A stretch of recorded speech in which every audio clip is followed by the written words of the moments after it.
ሰው ይሄንን ምስጢር ሲረዳና ሲያውቅ ኮምፕሊትሊ ህይወቱ ይቀየራል ብዬ አምናለሁ።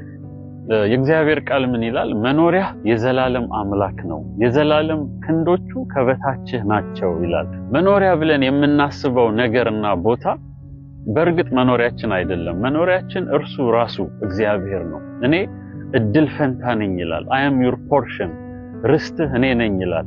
አገራችን ራሱ እግዚአብሔር ነው። የምንኖር ሰው የምንኖርበት dwelling place እግዚአብሔር ነው። በልዑል መጠጊያ የሚኖር ሁሉን በሚችል አምላክ ጥላ ስር ያድራል ሲል ምንኖረው አንዴ ወደዚህ ጌታ ከተጠራን በኋላ በዚህ ጌታ ነው ምንኖረው። እግዚአብሔር ይመስገንና እርሱ እድል ፈንታችን ነው፣ ርስታችን ነው፣ መጠጊያችን ነው፣ አለታችን ነው። እንዳንናወጥ የሚጠብቀን የህይወታችን መልህቅ ነው።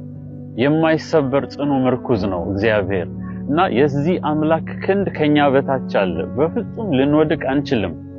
ከምድር የሰፋ ክንድ ስለሆነ ከዚህ እጅ እንወድቃለን ብለን ልንሰጋ አንችልም። እረኛ በእጆቹ በጎቹን እንደሚይዝ እንደዚያ በዚህ ጌታ ታቅፈናል።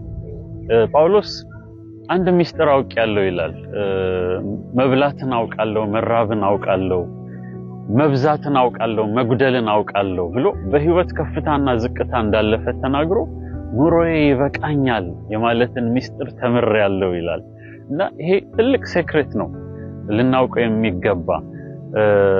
ጌታ በቂ እንደሆነ አንዋሪ እንደሆነ እርሱ ከኛ ጋር ከሆነ ምንም እንደማንሆን በእውነት ይሄንን ምስጢር ልናውቅ ይገባል። እና ምን ይላል ጳውሎስ?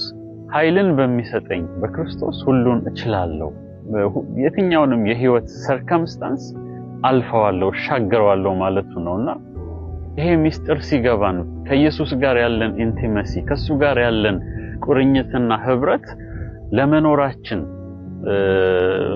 ምስጢሩ እዛ ውስጥ እንዳለ ስንረዳ ህይወታችን ይለወጣል። በሱ እርፍ እንላለን። እረፉ እኔም አምላክ እንደሆንኩኝ ያለው ጌታ አሳራፊ እንደሆነ የእረፍት ምንጭ የእፎይታ ምንጭ መሆኑ ይገባናል። እግዚአብሔር ይመስገን። በእውነት አበቦችን ተመልከቱ አለ ጌታ ኢየሱስ። ሰለሞን በክብሩ እንኳን እንደነሱ አልተዋበም፣ እንደነሱ አልለበሰም። እግዚአብሔር ግን እነዚህን አበቦች ያለብሳቸዋል አለ። አዋፍትን ተመልከቱ፣ አይዘሩም፣ አያጭዱም፣ በጎተራ አያጠራቅሙም፣ የሰማዩ አባታቸው ግን ይመግባቸዋል አለ። እናንተ ከነርሱ አትበልጡም ምን ይላል? የሰማዩ አባታችሁ እንዴት አብልጦ ለእናንተ ደግሞ አያደርግላችሁም ይላል።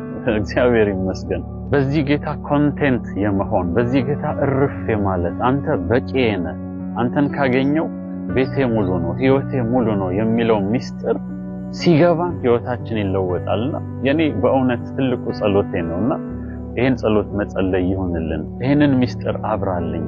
አንተን ማወቅ ታማኝነትህን አሳራፊነትህን ይበልጥ እንዳውቅ እርዳኝ። መኖሪያዬ መሆንህን ያስኩት ነገር እንደማያኖረኝ አንተ ግን የምታኖር እንደሆንክ ይሄንን ልወቅ እንበለው።